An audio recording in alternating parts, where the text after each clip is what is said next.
Hello everyone, welcome to my channel. My name is Rashi Goel and in this video we are going to solve under root 3 x square plus 10x minus 8 root 3 is equals to 0 and we have to find the value of x.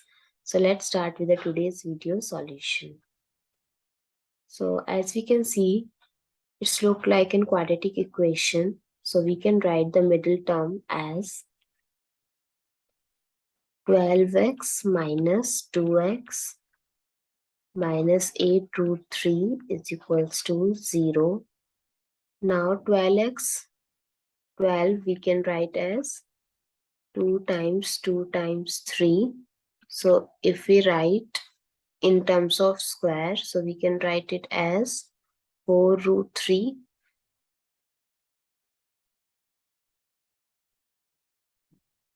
So if I'll take as common, because 4 root 3 multiply root 3 gives us 12.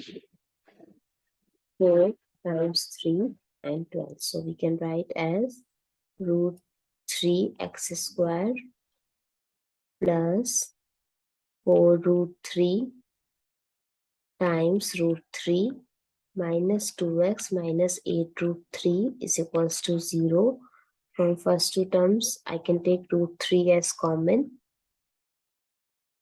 root 3x as common. So x plus 4 root 3, and from here I can take minus 2 as common. So x plus 4 root 3 is equals to 0. Now the bracket same and common, so we can take it out. And what is left? Root 3x minus 2 is equals to 0. Now case 1, when x plus 4 root 3 is equals to 0. So x is equals to minus 4 root 3.